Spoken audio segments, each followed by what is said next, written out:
drug companies don't want their drug being associated with, oh, and we are the drug that is used to put people to death. Ask your doctor for a prescription, right?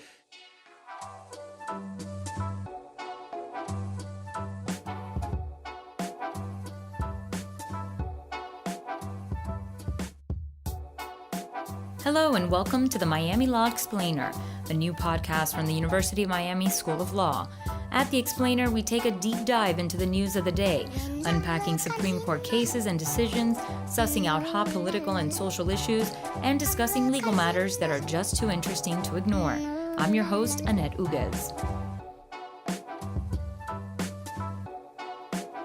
The use of fentanyl in a Nebraska execution and the Catholic Church's recent stand on capital punishment has stirred the debate over the ways states execute the condemned. Last month, Nebraska authorities used the powerful opioid that is at the center of the U.S.'s overdose epidemic to execute a convicted murderer. Today on our show, we have Scott Sundby, professor of criminal law and author of A Life and Death Decision, A Jury Weighs the Death Penalty. Scott has also led a law school clinic advising lawyers representing death penalty cases and is a former special assistant U.S. attorney. Let's join our producer, Catherine Skip, with a full interview. Good morning, Scott. Thanks for joining us. My pleasure. Good morning, Catherine. Hi. Can you give our listeners a quick primer on the recent history of how we ended up with lethal injection protocols? Sure. And it's a fascinating history, and it's trying to answer a question, which in a way will show why it's so difficult, which is that when we try to come up with execution protocols, what we're trying to do, according to the Eighth Amendment, is find the most humane way to put another person to death. And to simply state that shows, obviously, the controversy which is going to surround it. And the way we ended up at lethal injection is we used to do things like hanging and firing squads where executions would go terribly wrong. So it was seen as becoming more humane to move to electrocutions, the electric chair, and the gas chamber, where we would drop cyanide tablets in and basically suffocate the person to death. But then during the 1980s in particular, there started to be challenges to those as being cruel and unusual because, again, executions were going terribly awry. There was one in Florida where there were photos that did not get widely distributed, but within the court they saw them, of people's heads catching on fire. There were reporters' descriptions in the gas chamber of people dying these ghastly deaths. And so the idea was to get ahead of the Eighth Amendment, that what we would do is use lethal injection, and that this would be the humane, sterile, medical way of putting people to death. But now, as we know, there have been things going wrong with lethal injection, and that's how we ended up in this current controversy. Can prisoners still ask to be executed in a different manner than lethal injection? It's unclear whether someone can actually consent to be executed in a less humane way. Now, a lot of states are talking about going back to firing squads, electrocution, and all, since those were never actually formally ruled cruel and unusual. But I'm not sure that that's going to in any way cure the problem. But whether a prisoner can say, oh, I don't want lethal injection, I want to die by firing squad or hanging, it's not clear that someone would have a right to ask how they should be put to death, especially if it's a problematic way of execution. So where are we now with execution without violating the Eighth Amendment?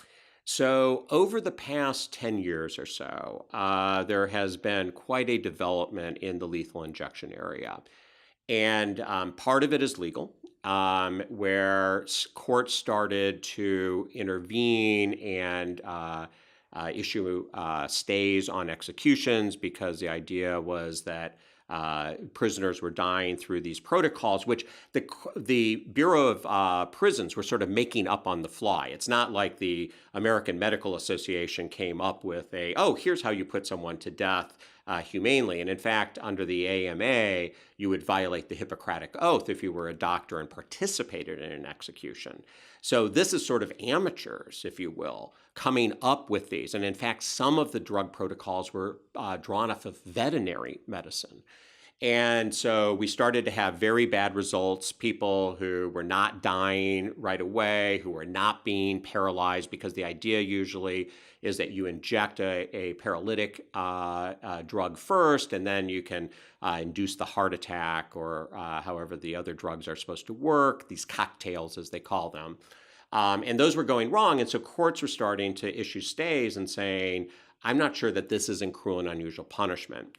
There was a very big Supreme Court case a couple of years ago called Bays versus Reese, where the Supreme Court basically allowed lethal injections to start again unless a condemned inmate about to be put to death can show that the pain is gratuitous, that it's inducing unnecessary suffering. And clearly the Supreme Court thought that that would sort of put an end to the controversy. But because so many in the medical community, especially anesthesiologists, are speaking up and saying, hey, listen, this is unnecessary suffering and you don't know what you're doing. Courts are still occasionally intervening, and it's still a bit in a state of flux. In August, a 60-year-old inmate named Carrie Dean Moore became the first in the nation to be executed using fentanyl. What impact will the use of this potent opioid have on other death penalty states, do you think?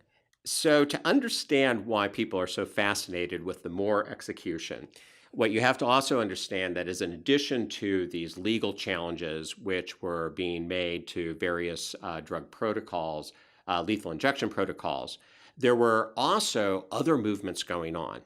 So especially in Europe, anti-death penalty activists were going to these big pharmaceutical companies, which are generally based in Europe, and saying, we are going to protest you and try to have stock fights and things like that if you don't keep your drugs from being used in these lethal injection protocols. The drug companies, not wanting bad publicity, and again, generally being Europe-based, started to tell the states that had bought their drugs, you cannot use these for executions. These are meant to be therapeutic drugs, not used to be putting people to death. Not only are the activists who are protesting it, but also drug companies don't want their drug being associated with, oh, and we are the drug that is used to put people to death. Ask your doctor for a prescription, right? And so you get pharmaceutical companies basically cutting off the supply to the states. And of course, these are powerful, wealthy corporations. So they're not ones that you can easily circumvent.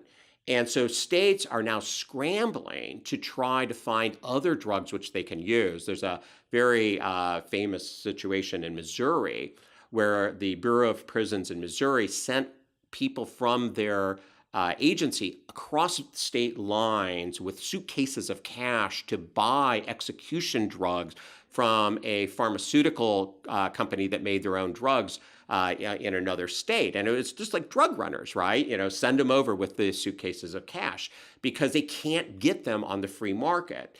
And so fentanyl, which is an opiate, right, was Nebraska's way to try to do this. And so now all the other states are, well, maybe we can use that. But of course, the manufacturers of fentanyl they already have a bad enough PR problem with opiate abuse and deaths. The last thing they want is to be known as, oh, and we are the ones who are used for executions. So the fentanyl manufacturers are now fighting against having their drugs used. I've also heard actually a concern within the medical community, because there are legitimate uses for opiates, that this may lead to a drying up of the availability of this very powerful painkiller, which is its legitimate use, right? And that patients who need it may not be able to get it because the manufacturers may be cutting off the supplies if it's being used in this way. So Nebraska is just the latest, Catherine, in the effort of states to try to keep ahead of the curve as the pharmaceutical companies cut off their supplies, as the courts start to say, well, this doesn't qualify under the Eighth Amendment. And they really are scrambling. Some are talking about using nitrous oxide. Others are talking about going back to firing squads, going back to the old ways, which were never formally ruled cruel and unusual, but were on the cusp of being ruled that way. And so the states are in a real bind. It's this huge scramble to find the drugs or the means to put these people to death without violating the Eighth Amendment. And it's not clear that it's going to work.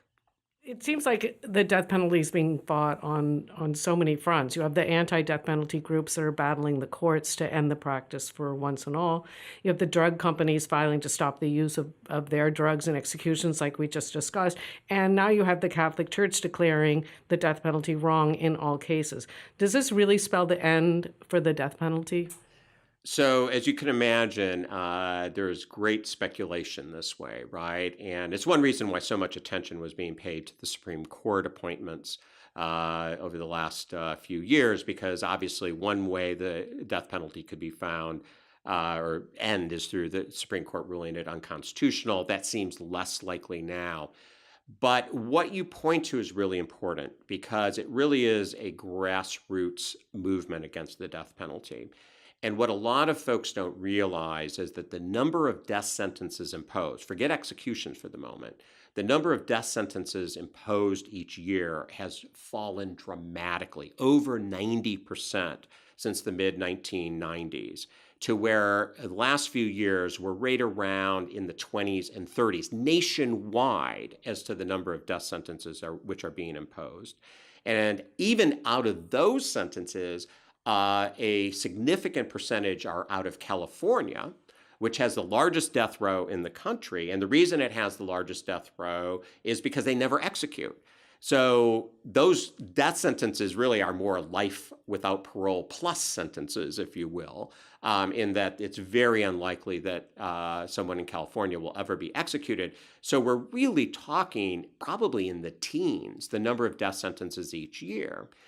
And yet, this is a remarkably expensive system in order to be able to have death penalty trials, let alone to carry out executions. And so there's huge financial pressures coming on states to not pursue the death penalty in cases where 10 years ago a prosecutor would have definitely sought the death penalty. And juries are not returning death sentences at the rates that they used to. And so we are at a very interesting crossroads where many people are saying, well, it's just going to burn out on its own. Those who perhaps are less optimistic about that, if you want the death penalty to go away, point out that at the late 1960s, it looked like the death penalty was on its way out as well. Death sentences had dwindled to a handful like it has today. For the first time, I think it was in 1968, a Gallup poll found that more Americans opposed the death penalty than supported it. It really looked like it was on its way out. Major states had imposed moratoriums. And it went up to the Supreme Court. And as you may know, in 1972, the Supreme Court actually ruled the death penalty as it was being administered unconstitutional. But it left the door cracked open for the death penalty to come back. Said, and you can try to come up with a constitutional system. We don't know what that looked like, but the current one isn't. And in the next 4 years, Catherine, this is hard to believe, but in the next 4 years, 37 states and Congress passed new death penalty statutes. So there was, whether it was a backlash to the Supreme Court, and the states saying, you can't tell us we can't have a death penalty, whether in fact there was a sense that we need the death penalty is really hard to tell. But we've been at this point before and it went the other way, right? The other thing that I think is out there that we just don't know is what I always call the Timothy McVeigh factor, which is that you get a high-profile crime like Timothy McVeigh blowing up the Oklahoma City federal building, killing all these little children and all, where there's a sense we need the death penalty for the worst of the worst. Now, that's not how the system actually is working, but that's that's where a lot of people support the death penalty. Well, what about Osama bin Laden? What about Timothy McVeigh? In fact, I remember seeing a Gallup poll, I think it was, or some type of poll before Timothy McVeigh was executed, and how many people favored it. And it was well over 80%. And what was interesting is there was like 10% that said, well, I'm actually opposed to the death penalty, but I make an exception for Timothy McVeigh, right? And so there's this sense of not wanting to let the death penalty go because there is going to be a truly evil person who's going to be do something truly horrendous, and we need the death penalty for that person. So it's sort of the unwillingness to let it go, which is a very American phenomenon, but it is something that may help explain why, even despite all these factors you identified, and why death sentences are at a all-time low since it was reinstituted in the 1970s. I cannot with confidence say that the death penalty is going away. There's a fair chance, but I certainly would not wager my retirement fund on it, as meager as that may be. Just to introduce another little quirk to that, of the handful of people who are still being executed, what percentage of those are volunteering for execution? There are always some volunteers, and that, of course, is a concern in itself. It's a fascinating ethical issue as to what capital defense attorneys should do, where you have a client who says they want to be executed. Are you supposed to help your client satisfy their wishes, or are you supposed to oppose it? But quite apart from that, there's also the issue of if someone is asking for this, there often are very strong mental health issues in the background, right? And the level of mental illness on death rows is staggering and distressing. It's also an issue with solitary confinement generally. But in terms of the volunteers, it's a very small percentage. But it is something that sort of keeps the system hobbling along, because you will have some people who want to waive their appeals, and the Supreme Court is, in a case a fair number of years ago now, said that basically you cannot intervene on behalf of a death row inmate who wants to be executed. If he or she does not want to take an appeal, you can't make them take it. Interesting. So where do you think we're going to be in 10 years with capital punishment?